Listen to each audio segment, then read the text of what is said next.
What if your shower could be more? What if it were an experience rather than just a utilitarian space to get clean? A place to escape from daily worries. In the following section, we'll show you how to install a tile shower from the drain slope to the finishing touches. If you're installing a shower, you might have questions like, what are all the tools I'm going to need? Or how do I make it so the water drains effectively? At the Tile Shop, we want to send you home with the right tools, materials, and expertise to get the job done. Be sure to ask one of our sales professionals if you have any questions that aren't addressed in the following section. We've broken this section down into chapters on the DVD so you can quickly access a specific step whenever you need to. We recommend that you have prepped a solid, stable subfloor. In this case, our subfloor is 3/4 inch plywood over joists that are 16 inches on center. The drain should already be in place and plugged with a sponge to keep debris from falling into the drain pipe. The base of the drain is resting on the plywood surface and glued to the PVC stub. The area needs to be thoroughly cleaned and checked to make sure it is solid and secure. Once the subfloor is prepped, we're ready to apply a layer of tar paper. The tar paper is stapled directly to the floor to prevent moisture from the mud we will apply later from being absorbed by the plywood. Notice that the tar paper doesn't need to wrap up over the studs. Remove the tar paper from around the drain by simply feeling for the center and cutting along the outside using a utility knife. Fill in any gaps in the layer by stapling in small pieces of tar paper overlapping the edges. The idea behind a shower pre-pan is to have a backup for water to drain if water seeps below the mud pan and tile. The drain for this type of system comes in 3 pieces. The first piece is glued to the PVC drain pipe with the base resting on the subfloor. The second piece is used to clamp the liner in place to the first piece and has what are called weep holes, which allow any water reaching the red liner to drain. The third piece is the adjustable top side that will be seen in the finished shower floor. The last thing we want in a shower is pooling water, so the pre-pan needs to have a proper pitch for the shower to drain. A 1/4 inch slope to the center allows for proper drainage. The next step is marking the outside edges of the pre-pan on the floor plate at approximately 1 inch in height and snapping a chalk line. This line will be our high point in the pre-pan. The floor mix is a pre-mix of 4 parts washed sand aggregate to 1 part Portland cement. Mix at least 3 quarts of water and 1 quart of admix per 80-pound bag. We recommend using 100% admix for better adhesion and to eliminate air pockets. Nothing is more frustrating than finding you've left our store without enough material or without the right tools for the job. Take time when purchasing your materials to talk to our sales professionals about your project from start to finish. They can walk you through the project to make sure you have the right container for the size of the batch to be mixed, along with the right mixing tools. They can even tell you how many buckets you'll need. Chop and mix to a consistency of wet beach sand, and let it slake or stand for 5 minutes. When the mixture can be formed into a ball in your hand, you're ready to go.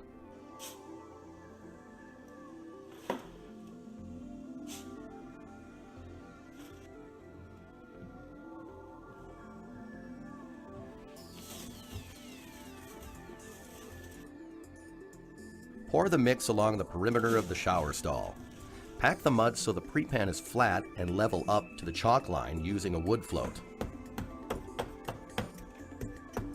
Start creating your 1/4 inch pitch by digging down to the drain itself.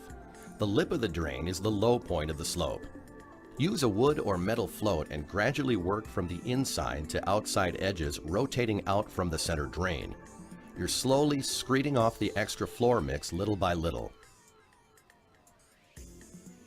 You can check the pitch by using a level. Look for about a 1/4 bubble. Allow at least 24 hours for the pre-pan to dry and make sure the surface is clean. Now it's on to the shower liner. Measure up the walls a minimum of 6 inches for the Pasco liner membrane. We'll attach the membrane with 1 inch galvanized nails.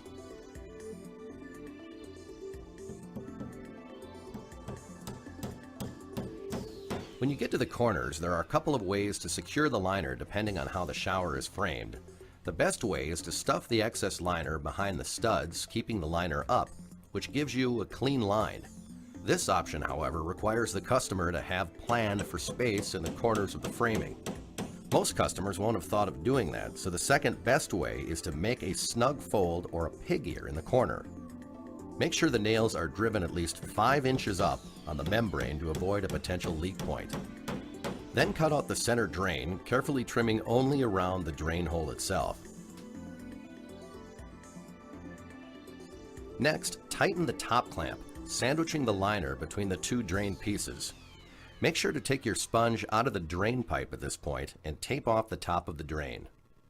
If you're like most do-it-yourselfers, you're probably not an expert in things like creating a drain pitch, so the Tile Shop features an easy-to-assemble shower pan kit, which takes the guesswork out of making the proper slope to the shower drain. We start by placing the center ring, then measure and cut to size the individual spokes for the shower pan. Later, after pouring in the mud, we'll screed the mud off to the top of the shower pan spokes for a perfect slope to the drain. Once all of the spokes are in place, the line for the outside edge of the curb placement is established from the outer edge of the shower's side walls. The curb assembly is separated so that the Pasco liner can be run up into the middle of the curb. The 2 halves will be put back together, holding the liner upright in place. A 2x4 is used to stabilize the curb from movement while we're working and will be removed later in the process when the area is filled with mud.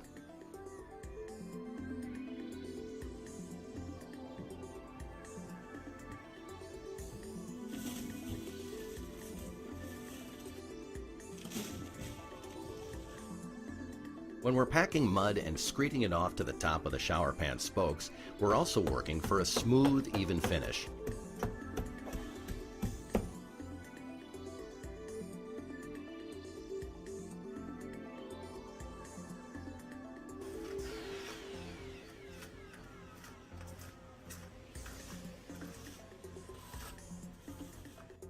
The adjustable drain has to be set before the cement dries. Make sure the drain will be flush with your final tile. The curb is set level with a slight pitch toward the inside of the shower and packed with the mud. The purpose of the pitch is to allow water to drain into the shower pan rather than stand on top of the curb. Make sure you talk to your Tile Shop consultant about the basic tools for each phase of your install so that you're not forgetting anything. Sheetrock or green board will break down if they're exposed to water. Be sure to use cement board instead. When cutting the cement board, we start by scoring it and breaking away the chunks. Use the nippers and a rub brick to finish the edges.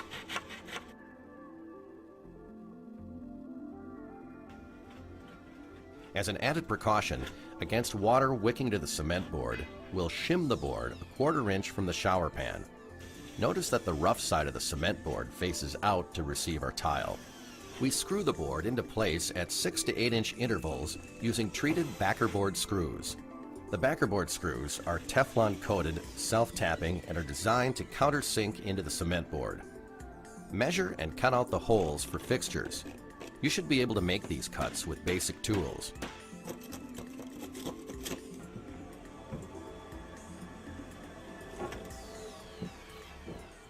Recessed shelves will give your shower a professional look and are something you can easily add to your project. The recessed shelves that we sell are easy to mount with preset holes that attach directly to the studs.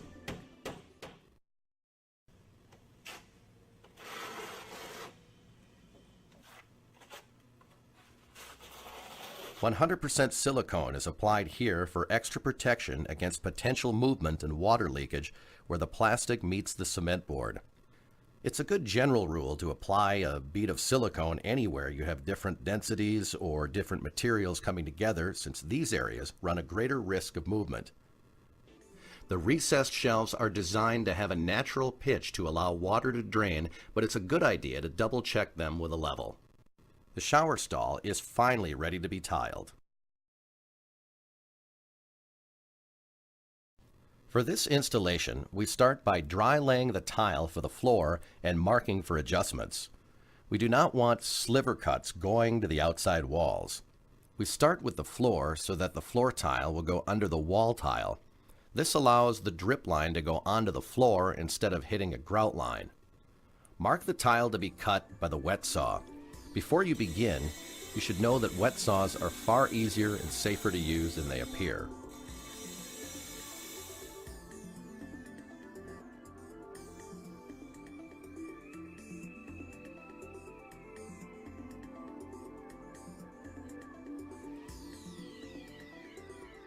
A piece of cement board is adhered with Prolastic mortar and then screwed into place.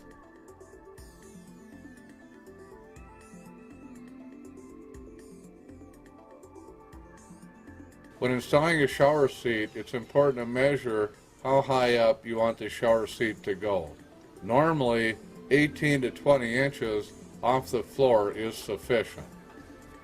There are two ways to install shower seats. One way is to lay the shower seat directly on top of the tile, and the other way, which is most preferred, is that we cut the backer board to the studs so we're laying and resting that shower seat on the two adjacent walls where we're setting the seat on top of the backer board as well as the tile. The next step is to determine how square your wall is. So what we need to do is apply your tile shower seat to the area it's to be installed and check the squareness of the corner. If it's too out of square, we have two options. Either cut the bench with a wet saw to make it square to the corner, or the other way would be to cut the backer board to the studs and install the seat resting on the tile as well as the backer board. In this example, we're quite a bit out of square, and here's where we're measuring on where to cut that seat.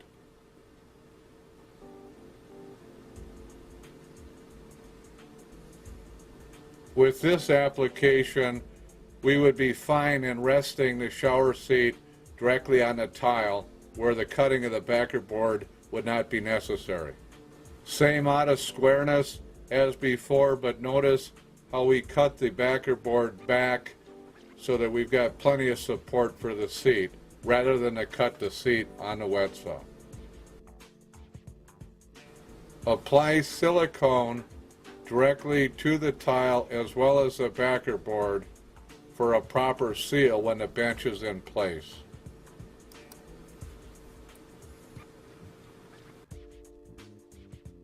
Give her an extra push, Tommy. Attaboy.